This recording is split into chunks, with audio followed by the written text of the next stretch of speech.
Yeah, we've got another 25 people watching on Facebook at the moment, so that's got to be great. So great to have so many people involved.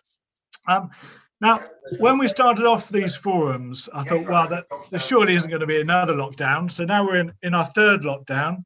And not only that, but crikey, we've hardly had any runners. So I'm glad we're only doing these every 2 weeks. I'm not quite sure what else I'd have to talk about. So we'll try and make the most of this evening. We've had 2 runners and neither one. So hopefully we'll find something to chat about over the next hour. We've got 2 fantastic guests. We've got Fergal O'Brien will be joining us very shortly. And also Jamie Snowden will be joining us later on, both to give an update on their horses and to answer your questions as well this evening. So lots and lots to hopefully ask them, and I hope you've got all your questions primed. I've had a few by email, so I've got those ready to ask as well. Now, I said a little bit of feedback really from members is I ought to give a lesson in how to use Zoom. Well, that suggests that I know what I'm doing, which is a little bit ambitious, but a couple of quick things then just to run through. First of all, in the top right-hand corner of your screen, you should see a little button that says View. And if you click on that, it will give you different options about how to view the forum. So you can choose to either have the speakers view up or different people up. You can see everyone. So feel free to use that Zoom to change your preferred sort of viewing style, as it were. So also at the bottom of your screen, you will see a button that says reactions. And if you click on there, one of the reactions that you can choose is to raise your hand.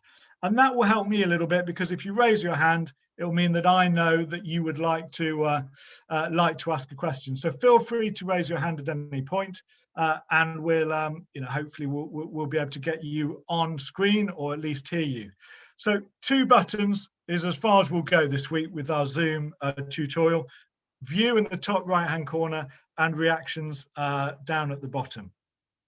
So we had 2 runners this week. Well, not this week, over the last 2 weeks, really, because of the weather, which has been very, very frustrating. Not only has it meant that we've not been able to get a horse on the track, but of course it means once racing resumes, we're going to find that the meetings are so busy. We're going to have huge fields running. It's going to be very, very competitive.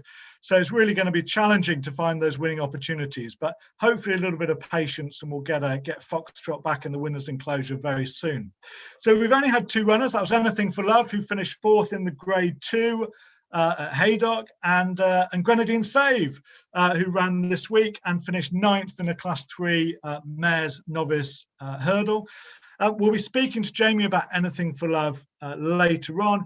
Grenadine Save, let me just touch on her. I thought her run was a bit disappointing, really. She never really got into it. Now, after the race, it transpired that she did have a real breathing issue. She was struggling to breathe on that ground pretty much from about halfway, which is a little bit worrying. But the ground was incredibly testing. I mean, it really was. You could see how spread out they were even after a circuit. So that didn't suit her. She didn't enjoy the ground. She struggled with the breathing.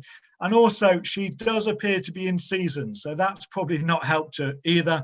Plus the fact we're running in a Class 3 against some very, very good horses. I think there were 4 horses in the race that cost over £100,000.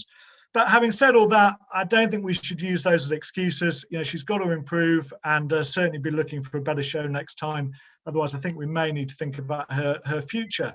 But hopefully she'll show a bit more on better ground in maybe a Class 4 race to start her off on. But she'll have benefited from the experience. But I do think we need to see a little bit more from Grenadine Save going forwards. Now, as well as our 2 runners, we've also had some horses coming into training this week. And perhaps most interestingly is the Red Caps. So our team of 5 horses are now in with Dr. Newland. They came in from the field, they've had their shoes on, and they are all raring to go. And as you'll all be aware, Richard Newland's assistant, Rod Trow, loves the video. And he's put together a little video about the Red Caps, which I thought I'd just try and share with you now, if I can get the technology to work.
So a little bit of fun there from Rod Trow. And those of you that are involved with the Red Caps, lots and lots to look forward to. So that's 5 horses going to run through the summer for us, hopefully pretty much a runner every week, and really looking forward to getting that new concept up and going. I know Richard New is very excited about it, and he ought to be, because pretty much he's subsidizing it. So I hope he's excited about it as anyone is. So really looking forward to them. Now let's move on and just talk about Fergal O'Brien's horses. So we've got 2 horses with Fergal. We've got Ultimate Fame, who is the sister of Ultimate Getaway. And we've had a little bit of fun with Ultimate Getaway. He's just come in from his holiday, and we'll be hearing from Fergal in a moment, just to give us a little bit of an update as to him and how everything's going with him. And what I thought I'd do, just to sort of get us in the mood a little bit, is show a quick video, just as a little reminder about Ultimate Getaway and how last season went for him.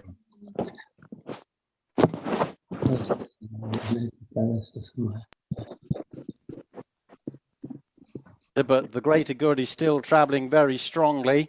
Luna Sovereign and Le Boulevardier are in a share of third. They're 3 furlongs from home as they reach the top of the home straight. The greater good stretching on again now by a couple of lengths from Sol de Mayo Hardridden in second. Le Boulevardier with his head to one side is third. Ultimate Getaway under Paddy Brennan making good headway from the rear. Donny Azoff is staging a rally, and the greater good now has a fight on his hands as Le Boulevardier and between runners Ultimate Getaway emerges dangers. The greater good has lost the lead entering the final furlong. On the far side, it's Ultimate Getaway who's coming to claim Le Boulevardier, with Donny Azoff finishing off best of all on the near side, but Ultimate Getaway will ultimately win going away with a shade in hand for Fergal O'Brien and Paddy Brennan. Inside, and Rickety Gate is also on terms as they head down towards the final quarter of the mile. It's Ultimate Getaway by a length to Den's Delight and Rickety Gate, with Flexi Furlow's effort now just beginning to peter out in fourth. They've drawn a long way clear of Abbott's Lodge with a furlong and a half to go. Ultimate Getaway from Den's Delight, a length and a half down in second. Back in third, Rickety Gate can do no more. Then follows Flexi Furlow. They're 200 yards from the line, and it's Ultimate Getaway by 2.5 lengths and galloping on resolutely to the line. Ultimate Getaway will defy his penalty, making all to beat Den's Delight into second. Rickety Gate home in third, clear of Flexi Furlow, and then a long gap to Abbott's Lodge, and just passing the quarter mile pole is Floated. They murk their way up the home straight. Bravo Buddy, Ultimate Getaway, Cortland being switched to challenge on the outside. 3 virtually in line with just over a furlong to go. Cortland on the outside of Bravo Buddy. Ultimate Getaway on the inside in third. Cortland leads, but he's hanging to the inside all the while. Cortland goes on to win the finale, to the judge for second between Ultimate Getaway and Bravo Buddy. For racing novices hurdle, and heading towards flight number 1, Ebnal Explorer goes keenly towards the outside of Ultimate Getaway. Oh, and goodness me, they come very close together over the first flight. Ultimate Getaway receiving a big bump from Ebnal Explorer, who went sharply out to his left. Up and over the second, and once again, Ultimate Getaway is hampered badly by Ebnal Explorer. So Ebnal Explorer's jumping very wayward over the first 2 flights and has done Ultimate Getaway no favours, and in 2 consecutive jumps there.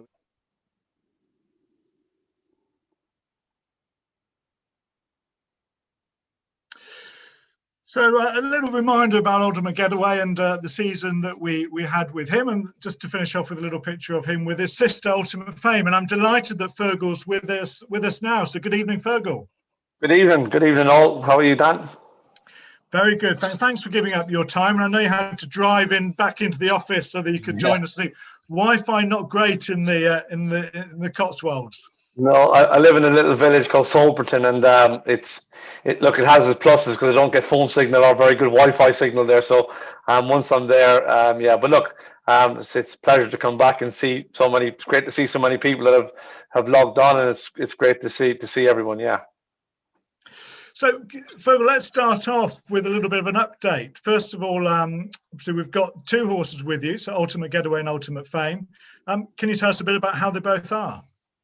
Yeah, Ultimate Fame, as you know, has been in a long time and on the go, and had a little bit of a setback with she hit a splint bone, so a little bit of a delay there. And then we've got her back going. She's up and more or less ready to run, and the ground's gone just terrible everywhere. You couldn't imagine trying to run one on this first time out. It would be a horrendous experience. And we did contemplate a jumpers bumpers, but again, I think that's her ideal start for your first time on the race course. So, everyone's being patient. I mean, if it goes on much longer, then we will have to give her a spin in a jumpers bumper just to get her out, so everyone knows that she does really exist. But she's there. She's working away. She's a lovely filly, and the whole family are. They're sort of late burners and late developers, so I'm sure we'll have an awful lot of fun with her. And then Ultimate Getaway, he's Paddy Brennan's got him at his place. Paddy's got him going. He'll get him going for the next sort of couple of 3 weeks, and then he'll come back into us ready to go. One run in a novice hurdle, and then we got our option that we can either stay hurdling or go chasing. We feel he's a very good jumper. Yeah. So Ultimate Getaway, he's been with Paddy Brennan. Is that subsidising his income? Does he often do that? Take horses with him away on holiday? Well, I went over there today and I realised that he's got more horses than I have. So it's more than subsidising his income. And I suppose really it's a swear word around here when Paddy's here, but it's probably a means for a look at his retirement. And he's Paddy realises that they can't go on forever. And look, I'm not saying that he's going to retire tomorrow or the day after, but he's got a lovely place just outside Broadway, a place called Willersley. He's got about 25 acres there of his own, and then he rents another probably 40 acres. And he's got a couple of barns and stuff where Ultimate Getaway and Lochar and a few of the others were there during the winter. He's got 10 stables by his house, horse walker, plenty of hacking and stuff. So yeah, he's got one full-time person there. And at the minute it's great for him because if he goes off, he's got a full-time and a part-time person there. But if he's there, he can get involved. But it's something that's definitely sort of in the back of his mind. I firmly believe, and I'm the hope, the plan that I have is that Paddy won't ever properly retire, and he'll stay, even if he doesn't stay riding the chasers and hurdlers, he'll stay riding the bumper horses because I think he's phenomenal in bumpers. And it's just a great feedback, and he can tell you when he comes back whether this wants to win another bumper or wants to go for another bumper and it'll win a bumper, or whether it needs another bumper for experience. And his feedback is phenomenal, and he's a big part of what we do at Ravenswell Farm. Yeah. Well, obviously you mentioned there about your new yard, and just tell us a little bit. Obviously, when did you move there? And just tell us a little bit about the facilities that you've got at Ravenswell's Farm. Well, look, I was very lucky, and I have to say, touch wood, throughout my life, and since I especially come to England, I have relied a lot on lady luck. But to end up where we have at Ravenswell Farm, which is 7 miles outside from the centre of Cheltenham, just 2 miles, mile and a half off the A40, so great road links. And Rupert and Nicky Lowe. Rupert Lowe is my landlord, and he was ex-chairman of Southampton Football Club. Knows nothing about racing. Well, he professes to know a little bit about racing now, but they've been fantastic. I turned up here. There was 3 sheds. He said, I've got no real interest, so this really has to work for me financially, he said. So we put a sort of package together, and look, what started up was meant to be sort of 40 stables, and maybe Rupert spending 400,000 or something like that, putting some stables and gallops in, has soon spiraled to probably the best part of £1 million. But from our point of view, and I'm not trying to big the place up. You've seen it yourself. It's got a phenomenal gallop. Rupert didn't spare on what we've got here, an all-weather schooling strip, which cost us 70 grand. Our gallop alone could have been put in for probably 100,000, 150,000 if we went for cheaper materials on a membrane. But the gallop itself cost £250,000. Last year we completed our round gallop, a 3 furlong sand gallop, which again, if we'd have done it in budget, we probably could have got away with 40, 50 grand. It ended up costing us 90 grand because he wanted it done right. And so it's things like that make the difference. Looking forward to. I'm not sure any of you seen our owner's room and accommodation, because I think probably we'd gone properly into lockdown by the time all that had finished. But we've got a fantastic owner's room and accommodation for 8 girls here at the minute. So it's just great to have it all. It's a wonderful place to train. There's a lot of fresh air.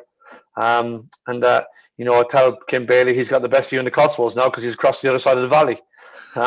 He doesn't quite agree with me. He says I got the best view, but anyway, it's working well for all of us. It works well for Rupert and Nicky. You know, we rent 100 acres as well, so we got a lot of turnout. We make our own haylage. The farm itself is on about 550 acres, so all our straw bedding comes from there. So very low carbon footprint as well, because everything's brought in, everything's here. You know, not everything, but the hay and the straw is already here. So yeah, so we've been very lucky to land here. And it sounds like, I mean, you must have been a bit of a project manager, were you? Because if you started off with a couple of barns, you've really built the whole place completely from scratch. Yeah, and look, I certainly feel Dr. Newland's pain. I went to Dr. Newland's before it was finished, and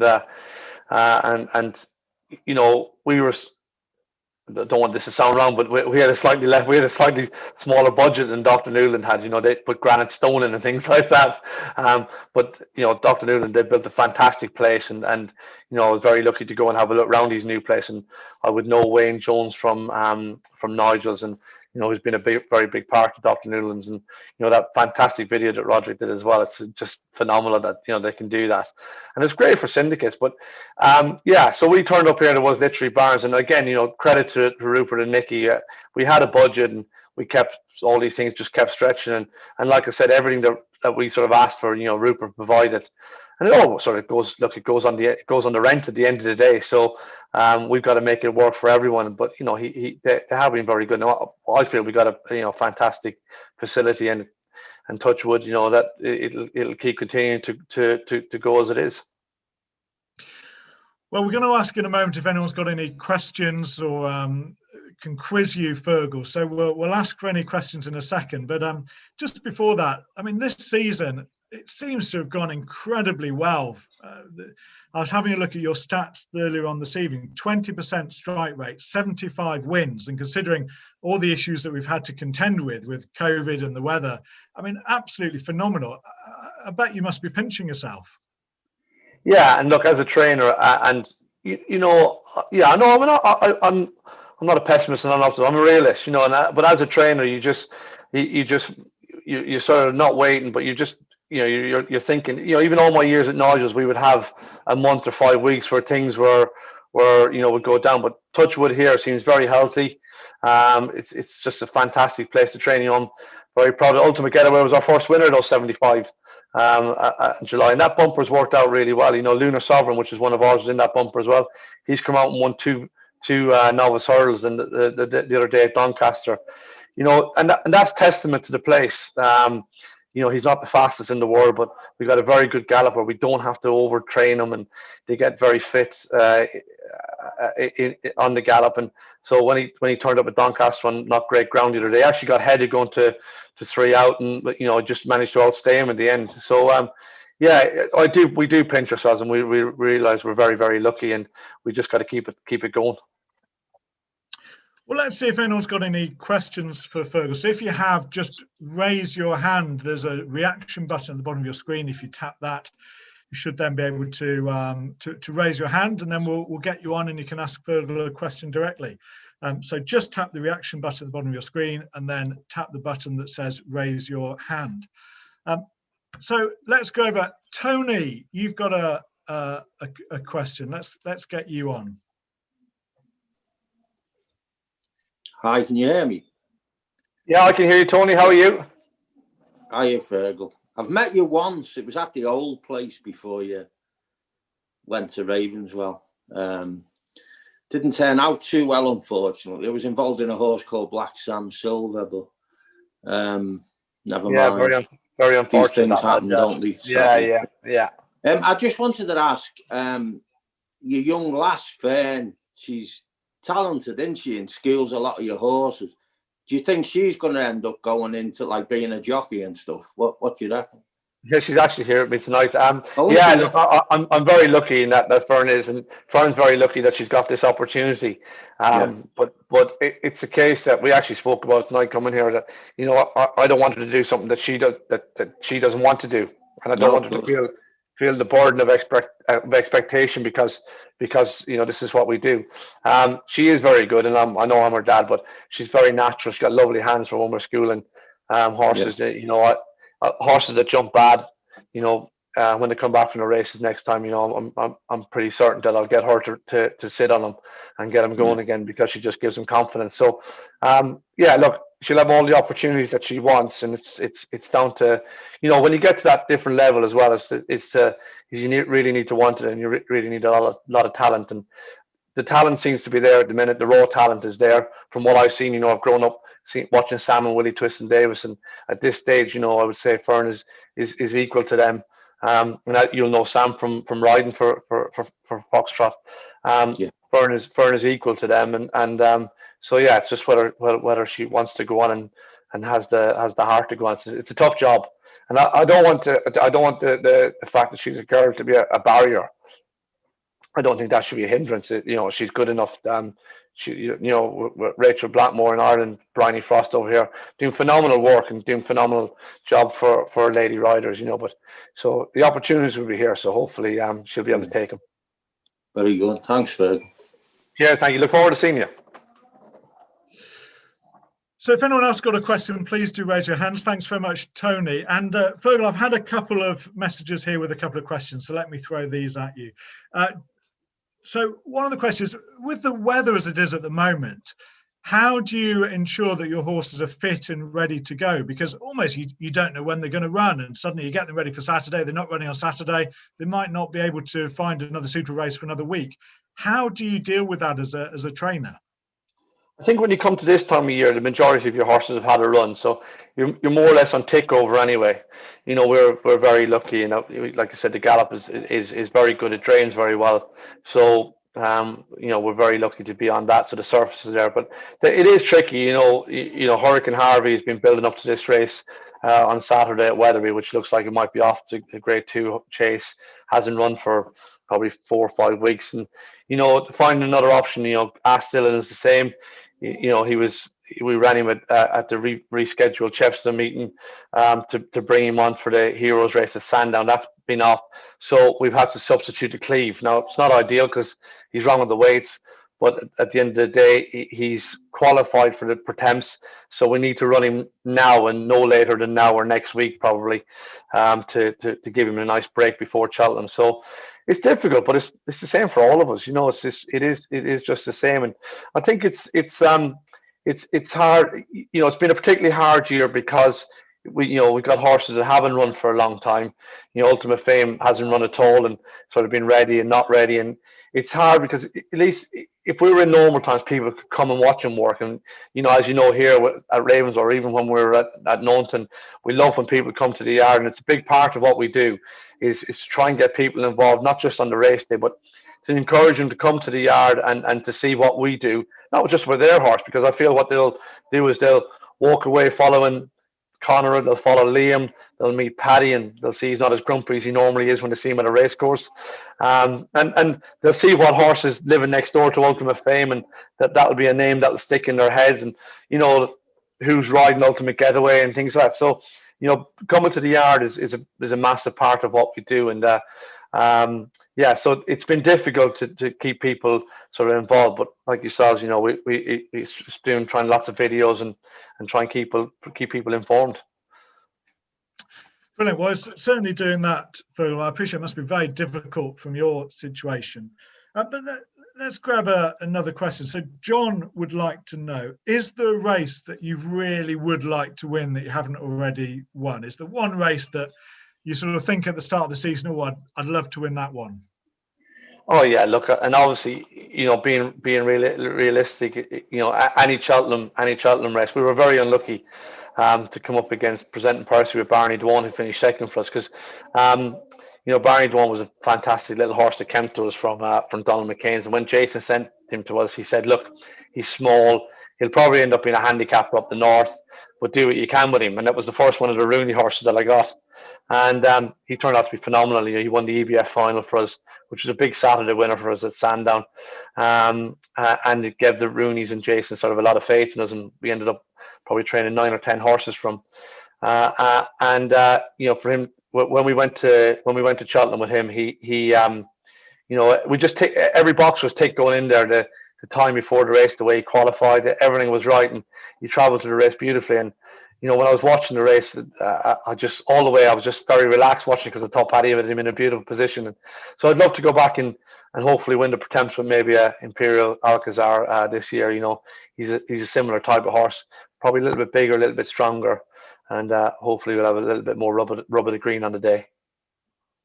Well, we wish you the very best of luck, and let's hope that this year a little bit more luck falls your way. Hopefully.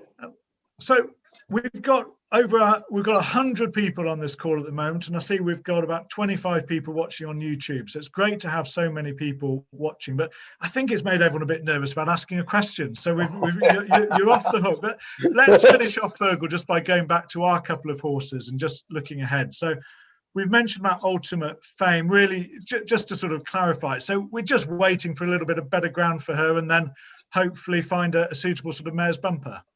Yeah, and if we don't get that in the next, couple of weeks, then our hand will be forced to run her in a, at the minute that we've had one mare's bumper on the all weather. I think that's all we've had so far, which we won up at Newcastle. And so, if they put a mare's bumper on next week at Kempton or Lingfield or somewhere, then we'll get her out and run her, But yeah, it would be nice to get her on the grass and see how we go. Yeah. And then Ultimate Getaway, long term is he'll be back in the spring and a run over hurdles, and then we'll see where we go from there. If that goes well, we might take in another hurdle race, but we feel that he'll be a very good steeplechaser. So might even be going chasing this year, and I suppose he's got one more run, hasn't he, probably to get a handicap mark. So yeah, give us a few options with him as well. Yeah, I think the important thing is getting back, giving him another run in a novice hurdle. That'll put the sharpness on him. And this year, I think we had 3 very good runs last year. I think his first run over hurdles, he wasn't done any favors by the one jumping into him. And then by the time we got to his last run, I think probably he'd been on the go a long time. He'd come to us from a point-to-point yard. Whereas we're going into this year fresh and well and starting off, and we're looking forward to a bit more longevity as well. And just going back to Ultimate Fame, I mean, what have you sort of thought about her in terms of, obviously you've seen her on the gallops, but what's your view about her in terms of, is she sort of living up to what we might have hoped from what you've seen so far? Yeah, definitely. I'd be disappointed. I'd never say one's going to win a bumper because you never know what's in there. But I'd be disappointed if she wasn't very competitive in bumpers. And I can just see her having a couple of bumper runs, whichever way that may go, and then just go on over hurdles and see how she goes for the rest of the season over hurdles. She the whole family have been sort of slow burners and get better with age. So fingers crossed. And at some point it would be lovely to sort of you'd hope to get a little bit of black type somewhere, so it makes her a little bit more valuable when she comes to the end of her racing career. So that would be our aim, and that's always our aim, especially with mares, is to find that somewhere. Brilliant. Well, Fergal, thank you very much indeed for your time this evening. I really do appreciate it. Pleasure. We certainly wish you all the best for the rest of the season, but particularly with Ultimate Getaway and Ultimate Fame. Well, thanks very much, Dan. And looking forward to getting everyone back to Ravenswell Farm and having some nice mornings on the gallops. Brilliant. Well, thanks again, Fergal. Really do appreciate your time. Cheers, Dan. Thank you.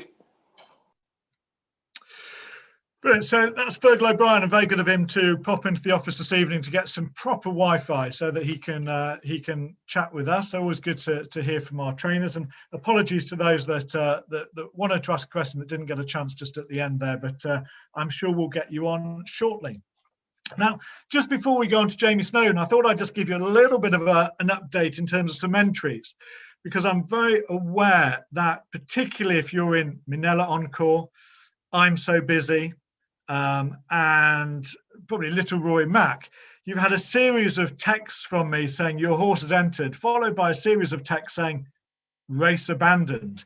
And not only is it doing my phone bill no good, but no doubt your sanity as well, because we've had so many, particularly with those 3 horses, so many entries and horses and races being abandoned. It's very, very frustrating. So I thought I'd just run through with you now 1 or 2 entries from Richard Newland's yard. I spoke to him earlier on this evening just to get a little bit of an update. Now, we didn't talk through all the horses, but just if you're in Ballybody, he obviously made his debut not so long ago, and we're going to get him out again. He's looking for entries at Fosslas on the 11th of February. There's a nice race at Kempton on the 12th, and there's a race at Warwick on the 13th. So he'll be out sort of middle of the month, weather depending.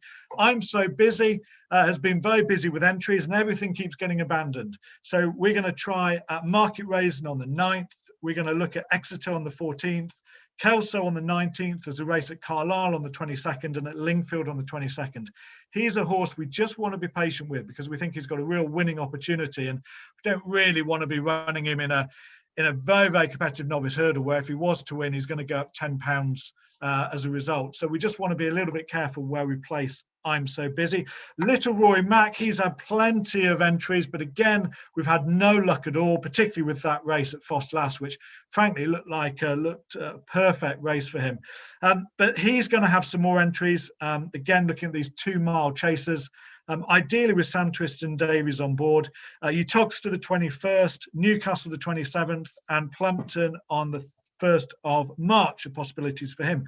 Minella Encore, again, another horse we've had lots of entries for, but all been abandoned. So he may well go to Taunton on the 9th. That race is shaping up like it could well work for Minella Encore. So the 9th at Taunton. Otherwise, there's a race for him at Kempton on the 12th, Newbury on the 13th, or Lingfield Park on the 15th. If you're Mr. Muldoon, you'll be delighted to know we're going to think about running him towards the end of the month. He's working really well. He's had a little break. He's come back. He's moving exceptionally well on the gallops. We're looking forward to getting him back in. So he's going to be entered possibly at Exeter on the 26th, Ludlow on the 4th of March, and Sedgefield, where, of course, he won earlier this season on the 7th of March. He'll also probably get an entry for the Grade 3 Ultima Handicap Chase at the Cheltenham Festival. But let's see how he works over the next couple of weeks, and then we can firm up our plans for Mr. Muldoon.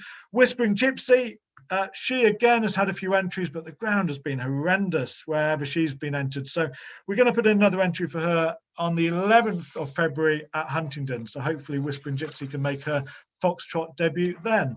And we've got coming up, hopefully on Saturday, another horse that's had a series of abandonments is Witness Protection. So he's been entered today for an extra race at Wetherby. That race may only happen if they cancel the chasers. There, Fergal O'Brien was talking about cancelling the chase races.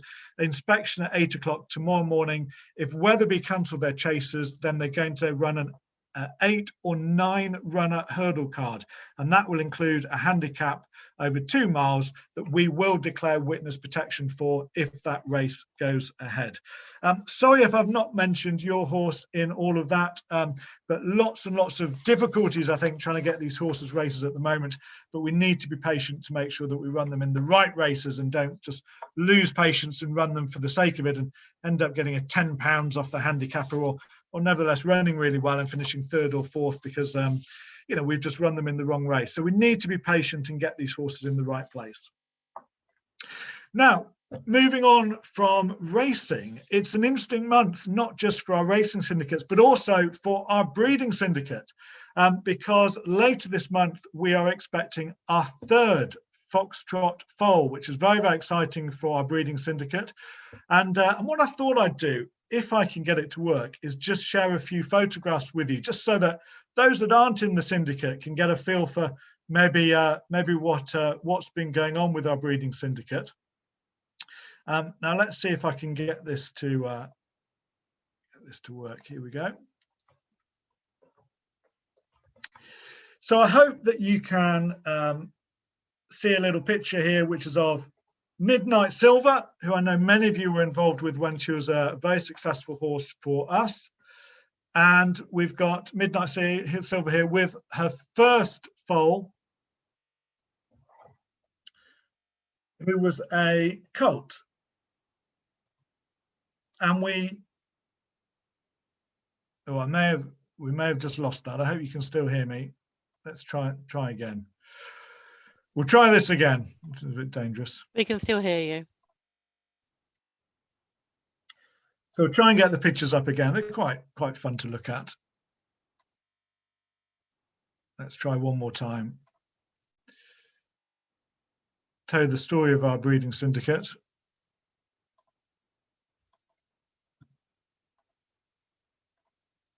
No, I'm not sure that's well. Let me just tell you through it anyway. So, Midnight Silver had a colt back in March 2019. and we decided that we would sell the colt. Colts generally are worth up to sort of 10 times as much as fillies. So we felt that if we had a colt, we could sell and cover our costs. If we had a filly, we would keep her. So the first year in 2019, she had a lovely colt who was by telescope. And I'm just going to try one more time to get the photos up, because I did have a practice run and got them up. Here we are. There we are. We're back again. Let's see if we can get this to work. So there's our Midnight Silver with our colt. And we sent him to the sales. And this is him now. Looks a little bit different. Now based in Northern Ireland. I expect he'll be probably going through the sales ring as well. In fact, he's been pinhooked. Someone buys the horses as a foal and then sells them on as a yearling. So he will probably be going through the sales ring shortly. So we'll be looking out to see how he gets on. And then last year, Midnight Silver had a filly foal, this again by telescope. And we've been following her progress this year as she's grown.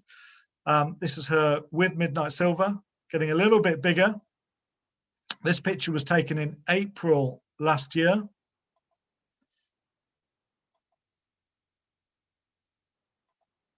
And this picture was taken in June. And she's starting now to look a little bit like a racehorse. These were taken in the summer. This picture was taken of her in October. And here she is at Christmas. So with a woolly winter coat on. This is her Christmas winter coat. And we are planning to keep her. And hopefully we'll be able to put her into training, and hopefully one day she'll be running in the Foxtrot colours. So Midnight Silver is now pregnant again, this time to Royalty. She's pregnant to Dartmouth, the sire Dartmouth. And we are expecting our third foal around the end of this month. So Midnight Silver, in her stable, she wears a bell, in effect, an alarm, which goes off if she's about to give birth so that someone can come and oversee her and help her out. And this is her in a stable with her alarm fitted. And we're very excited to find out if we get another colt or if we get a filly. So that's going to be exciting news for our breeding syndicate at the end of the month. So hopefully lots for them to look forward to. And I didn't know if anyone, either from the breeding syndicate, would like to just tell us a little bit about their experience over the last couple of years. It's been something we've never done before at Foxtrot, and something I think we've all been learning a little bit as we go along. Deborah, let's come to you. Tell us a little bit about you involved in the breeding syndicate. How have you found it? Can you all hear me? Can you hear me, Dan? Yeah, we can hear you. Yes. How have I found it? It's been amazing. Actually, Peter has been excellent. We've been to the stallion parades. We've been to a really good talk by Brian Mayo, who's a breeder of Anything for Love, who's talked about how he chooses who he's going to breed from. What you can't see from those photos is the colt was actually a little bit smaller than the filly. I went to see the filly in August, and she was really bold, very confident, exactly what we want her to be. Midnight Silver has to date been a brilliant mum and had good birth, so that's excellent. That's what we're hoping for this time. I have to say I love it. I love it just as much as the racing. I think we're all of us do. I know there are other people from the syndicate on here who will probably say the same. You know, Judith, you know, Val, any of you, Jackie, want to say something, do. But yes, it is very, very good. Very enjoyable. Fascinating to see all the mares that are there. The foals, the yearling, all the thought that goes into it. The vet's there every day. I think that's about it, isn't it, Dan? Well, I think you summed it up very well. It's certainly a very different sort of type of syndicate. And I think during lockdown, it's probably been a little bit challenging because at least with the racing syndicates, we've been able to get pictures of our horses racing. We can watch them on television, whereas when they're at the stud, it's a little bit harder. But so far, we've kept Midnight Silver to British stallions, which of course qualifies her foals for the Great British Bonus, which those of you in Anything for Love will appreciate how valuable these bonuses are. So we're very excited that our filly foal is qualified for the bonuses, and hopefully we'll eventually get her into training. And I thought it may be worth just explaining. Basically, she'll go into a pre-trainer at the end of her 2-year-old year. So when she's 2, she'll go into a pre-trainer. At 3, we should get a bit of an idea as to whether or not she's got any ability, and perhaps towards the end of her 3-year-old year, we will get her into a proper racehorse trainer and have a look and hopefully get her onto a racetrack, perhaps as a 4-year-old. So it's not a short-term game, but one that's very exciting and very interesting. Is there anyone else from the breeding syndicate that's like to say anything? Come on, Pat and Judith, don't be shy. See, I can't see many people rushing, so we've maybe covered that one. But we thought it would be fun to just give a little bit of an update on our breeding syndicate. And thanks, Deborah, for your input on that, because it is a little bit different and one that we perhaps don't cover as much as we could do on our weekly update. So hopefully everyone will be looking out for some news at the end of the month in regard to Midnight Silver. Dan, can I ask a question? Yes, Michael. Yeah. How are things? You're all well in the UK? We're good. So, Michael, you're coming to us from Ireland. Yeah. Just down way down the south in County Cork.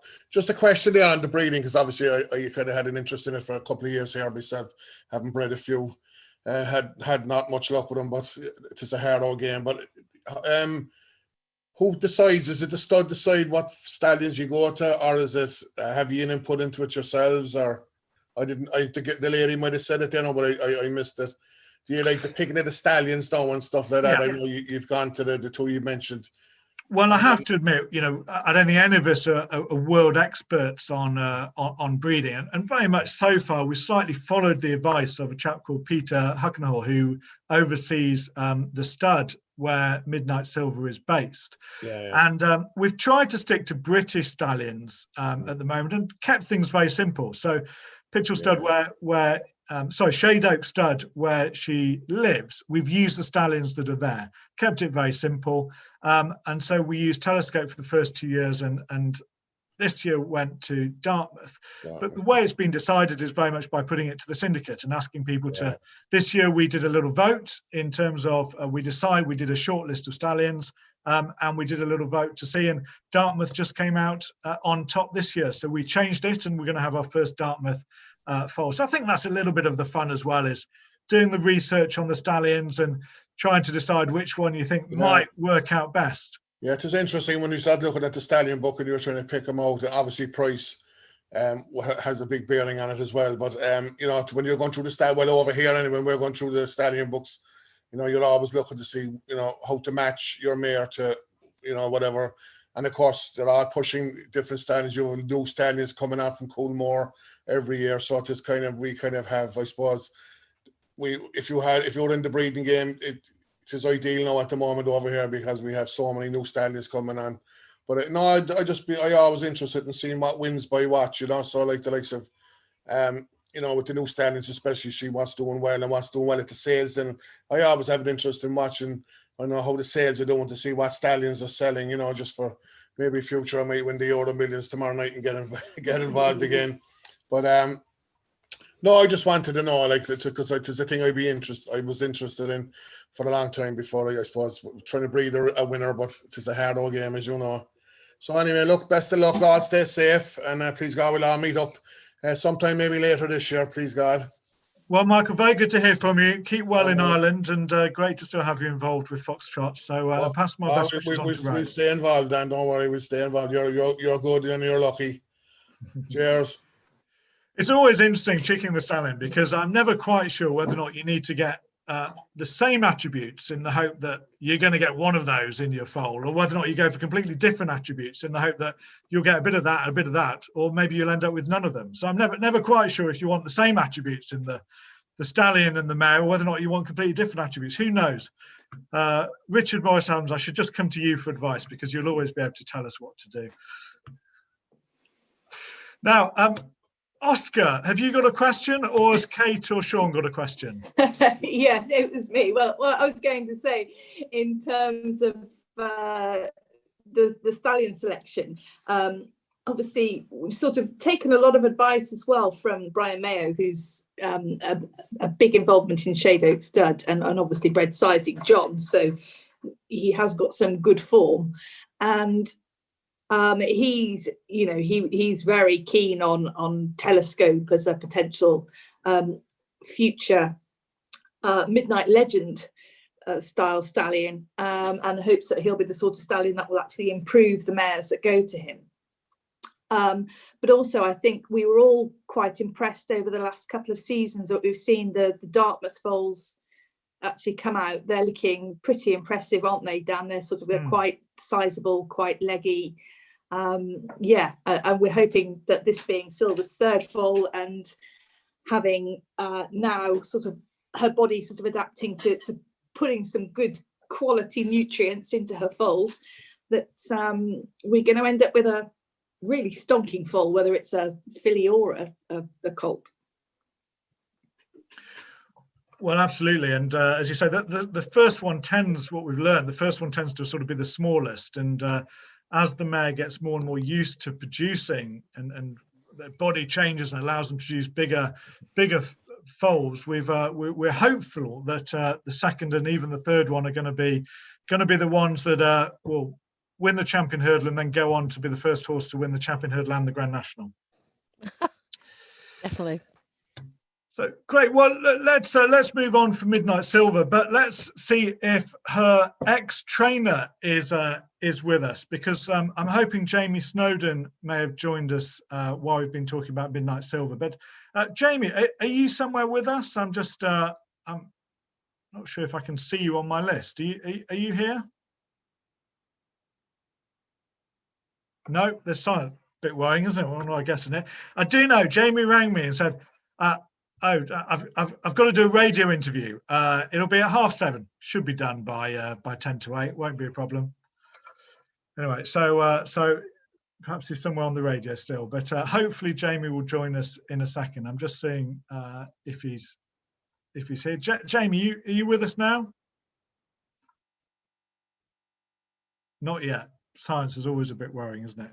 Well, we're going to get Jamie on to talk about Beholden, Anything for Love, and Hogan's Height. Now, Anything for Love ran fourth in Grade 2 at Haydock. And is there anyone who is in Anything for Love that would like to make any comments or have a little bit of an input into how Anything for Love did at Haydock?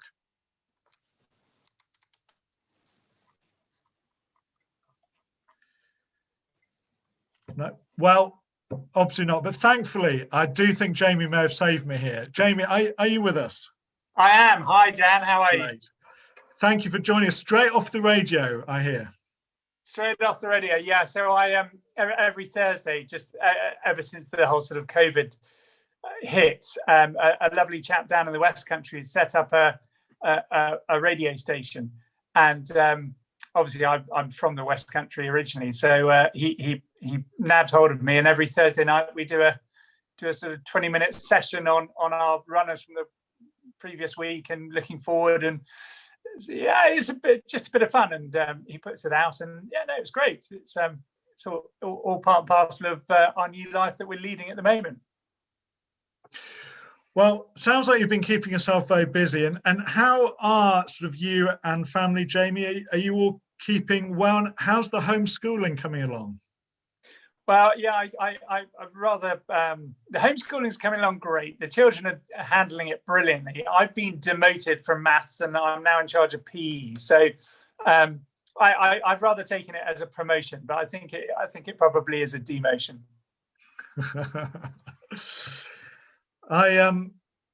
We had to do history at the start of this week, and Toby has become quite interested in the Grand National for some reason, and so we did a history project on Foxtrot and how Foxtrot won the Grand National, which I thought was a really good story. But the bit that Toby loved was he found this picture of Foxtrot going to Buckingham Palace after the race, obviously to meet the Queen, having won the Grand National.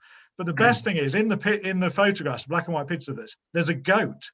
because little did you know, Foxtrot had a pet goat, a sort of mate who was a goat who went to Aintree, and then they had to take the goat to Buckingham Palace with the horse in order to meet the Queen, because Foxtrot wouldn't go without the goat. So, so this week it was show and tell. So yesterday was show and tell. So Toby's show and tell was a picture of a goat in Buckingham Palace. That was, which was wonderful. So that's proper history, isn't it? That's what I'm teaching my child. Brilliant. Well, fair play, Dan. That's a good story. I didn't know that. I did remember. Do you remember Remittance Man of Nicky Henderson's? I do. Yes. Yeah. Certainly, growing up, I always loved Rich Dunwoody on Remittance Man, and Remittance Man had a sheep that used to go everywhere with him. Called Dolly, I think it was, or Molly or something, but the sheep went everywhere with Remittance Man. So yeah, I suppose listen, if Hogan's Height can go and win the Grand National, we might send some pet up with him or something. Maybe that's the missing ingredient. Absolutely, yeah. Well, Jamie, let's talk about our horses then, and why don't we start with Hogan's Height? So can you give us a bit of an update on how he is and what plans are going forward? So Hogan is brilliant. I'm delighted to say that, touch wood, everything is going really nicely now this time round. Obviously, we had a couple of blips with him, just really unfortunate blips before Christmas and before the cross country, obviously. But he's in fine fettle. He's working great, schooling well, and he's on target for his prep run, which will be over hurdles, probably either at Haydock or in Canton on the 20th of Feb. We're going to put an entry in for a veterans chase down at Exeter before the weights for the Grand National are revealed, in order to try and secure our chase mark of 146, and hope that persuades the handicapper to leave him on 146 and not drop him a pound or anything for having a bit of time off the track. So, Jamie, can you just explain, particularly for those that aren't in Hogan's Height? And I'm delighted. I mean, I'm just looking now. We've got 96 people all involved with our Zoom here, and we've got another 30 watching live on YouTube. So it's great to have so many people involved. But, Jamie, can you just explain, why is this handicap mark so important? And surely we spend all our time wanting horses' handicap marks to come down, not up. Well, you're right there. Every time I speak to the handicap, I'm usually asking for a pound or two off the horses racing. And this time round, I'm eager to keep as high a rating as we possibly can, because as far as Hogan's Height is concerned and getting into the Grand National, the higher the handicap mark, the better the chance he has of actually getting into the race. And on all known history of the Grand National, you need to be mid 140s to get into the race. The race has changed dramatically over the last 10, 15, 20 years. As we all know, the fences have been modified, and the ground has changed, and what have you. So it's become a far safer race, which is all for the benefit of the horse, which is really imperative, and I'm sure all of the listeners and everyone in Foxtrot will agree that horses do come first. So they're all the right changes for the Grand National. But in doing that and making it £1 million race, the better horses are now all going to the race. So even 20 years ago, a horse rated 110 would get in the Grand National. Now you need to be 145 to even consider running in the Grand National. So 146 would have got us, we believed would have got us in it last year. We're rather hoping that we stay on 146 and have every chance of getting in it this year. Obviously, having had a bit of time off the track, the handicapper can drop and raise horses as they want. And I spoke to the handicapper and said, listen, we won the Grand Sefton last year. The horse in third happened to come and win it this year. I think we should be going up in the handicap. He said, "Nice try, Jamie. I'm going to leave you on 146 for the moment, but we'll see when the entries come out and frame the race from there." So I hope we stay on 146, and we'll do everything we can to stay on 146 and persuade the handicapper to leave us on 146. But there is a chance we might come down to maybe 145. So putting the Grand National, which obviously the long-term aim aside, what about between now and April? So what are our sort of running plans, and what are our strategy for Hogan's Height between now and the Grand National? So we need to get a prep run into him over hurdles, and we're going to do that in a couple of weeks' time. And we'll have a couple of entries at Haydock and Wincanton on the 20th of Feb. And then that will lead us nicely into the festival and the cross-country chase at the festival. Obviously, he schooled round there brilliantly when he picked up that thorn in his back joint, but he schooled round there beautifully. I put that video together, which hopefully some of your viewers may have seen. But he was a real natural over them. So we'll definitely go to the cross country at the festival, all guns blazing, and hopefully win that, and then go on to the national afterwards. Sounds like a very good plan to me. Excellent. So that's Hogan's High. And I've had a question here from Jenny and Mick, who are new to Foxtrot and have joined our Beholden syndicate. And they would like to know how Beholden is and how he's settling into the yard. Brilliantly, in fairness. He did really well for his holiday, got nice and tubby and round and fat. And he's come back in. He's done a few weeks trotting around the bridle paths and what have you, just to get the excess tummy off. And he's just started cantering this week. Really lovely horse, really lovely. He seems very, very, very easy, which is wonderful. He eats, he sleeps, and he gets on with the job. We haven't popped a pole with him yet, but that once we get him into his canter routine and settling into his canter work, we'll get him into the outdoor school and get him over a pole on the ground with some barrels and start his jumping education, because certainly novice hurdling is obviously where we're going with him, probably in April time on a bit of nicer ground. Yeah, so lots to look forward to with him. And then Anything for Love is our third horse with you, Jamie. And how is she? She's brilliant. She's bouncing. She's taken her races really well this year, and she comes out of every one of them, wanting more. She's got a great attitude to life, really. And if you had every horse in the yard had her enthusiasm, and in fairness, all of your three horses, Hogan, he's now an old boy. He bounces out of his stable every day wanting to go up the gallop. He's just got a great mind on him. But Anything for Love, she's taken her racing really well. Obviously, it's wonderful to get those 2 wins into her earlier in the season. She just found the grade 2 over 2 miles at Haydock just a little bit sharp for her, and she got done for speed, really. I was rather hoping that the heavy ground would bring her stamina into play. Obviously, stamina is her strong point, Black Sam Bellamy, and obviously being assisted to Size and John. But I was rather hoping we could maybe nick a little bit of black type and finish third over 2 miles, and then have a bit of a free rein to have a bit of fun for the rest of the season. But that wasn't to be. So we'll step her up in trip for a next start, and really the 3 mile listed Mayor's Novice at Doncaster probably looks the likely next target with her. So in effect, she's won her novices in such great style, and now we're almost finding out how good really is she in terms of stepping her up a little bit in class and taking on some of the very top horses. And there, Jamie, you mentioned about black type. Could you just explain what does that actually mean?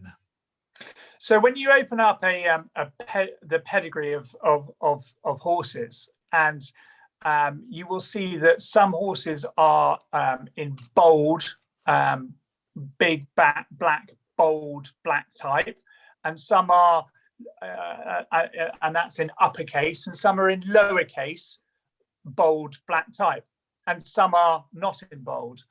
The horses that have in their pedigree are in lowercase bold, means that they've finished second or third in a class 1. So as we all know, every race in England is classed between a class 1 and a class 6, and a class 1 is then itself separated into class 1 grade 1, class 1 grade 2, class 1 grade 3, and class 1 listed. So if you finish second or third in a listed grade 3, grade 2, or grade 1, i.e. a class 1, you get the lowercase bold black type.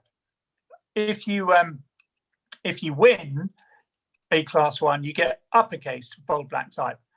And as far as fillies and mares are concerned, it's all important, because in their future career as a broodmare, if they're seen to be having bold black type in their pedigree, then their offspring are far more valuable.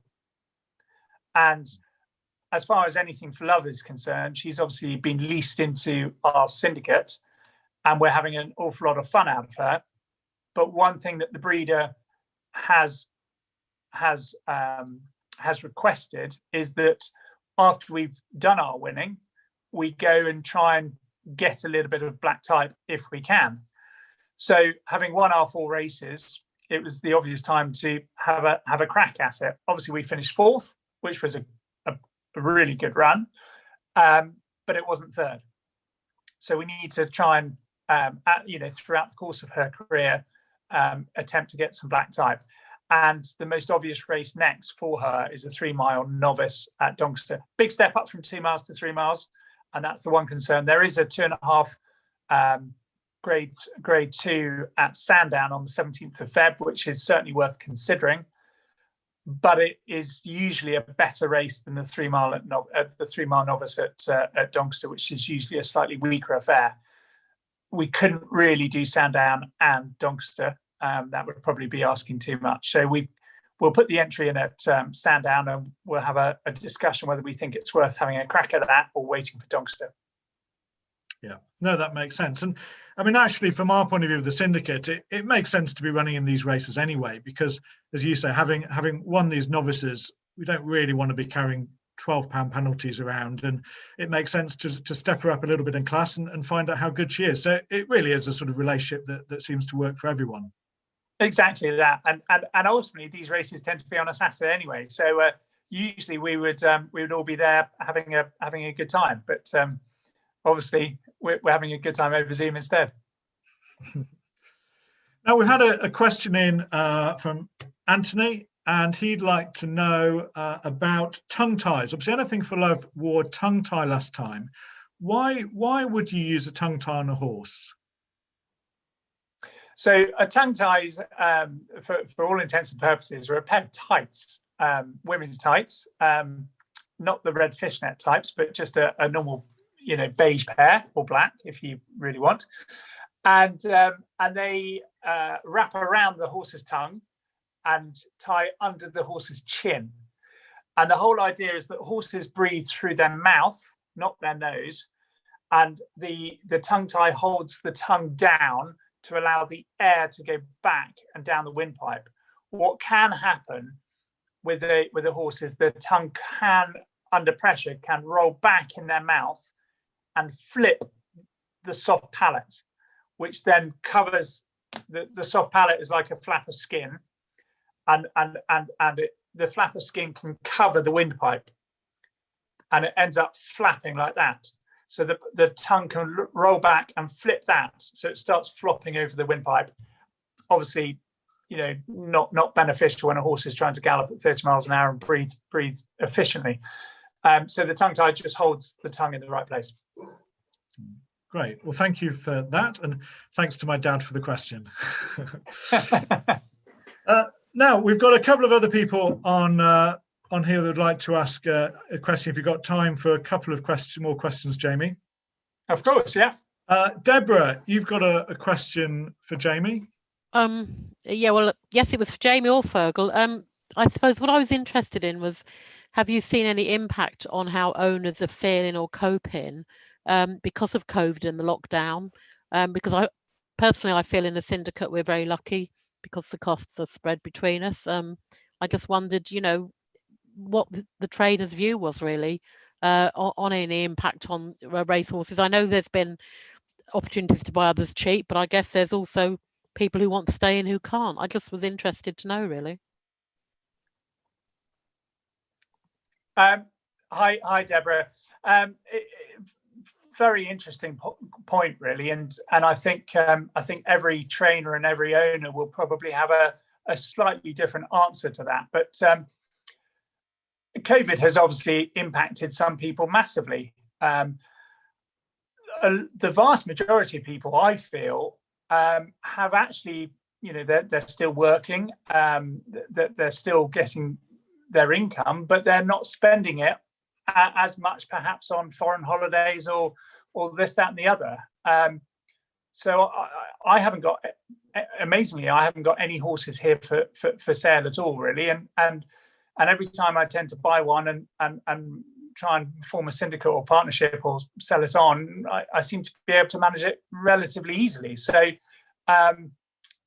obviously, I'm not speculating perhaps as much as I would do at this time, for fear that I don't want to overstretch myself, for fear that the sort of financial backlash from COVID will hit at some point. But at the moment, we seem to be sort of going through it quite easily.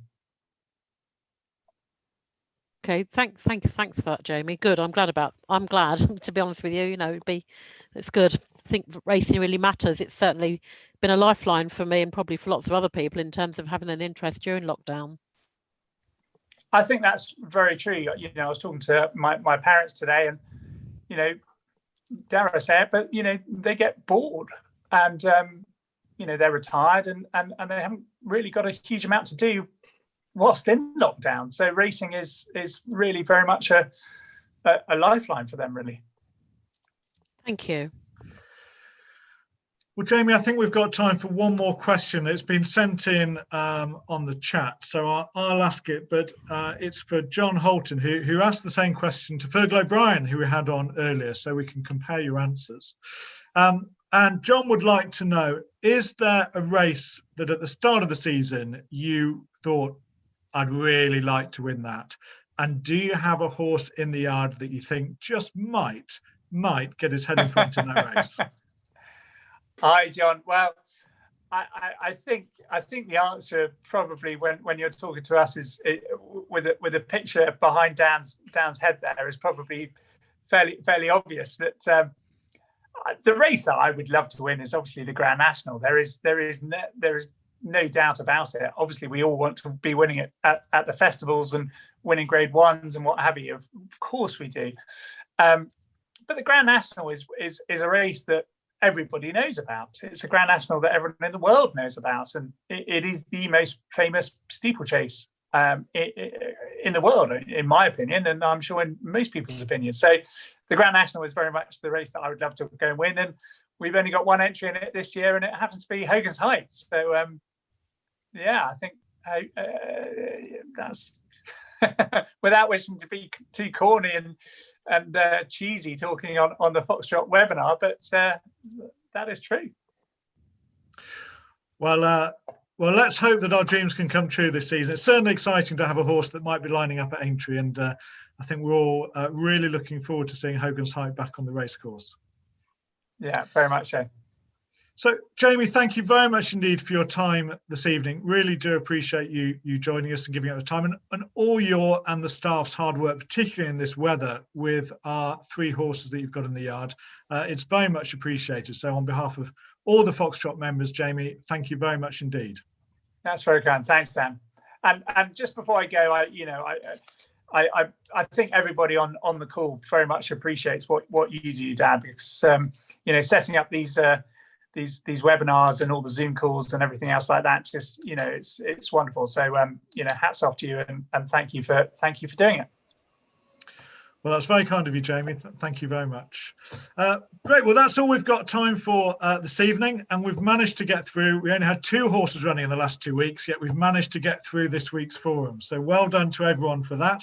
Hopefully you enjoyed catching up with Fergal O'Brien earlier, hearing about possible race entries coming up, listening to us talking about our breeding syndicate, and looking forward to getting our foal hopefully towards the end of this month. So thank you all very much indeed for joining us this evening. Great to see so many faces, and we'll see you again in 2 weeks' time. And in the meantime, stay safe and try and stay dry. Thank you, Dan. Thanks very much, Dan. Bye.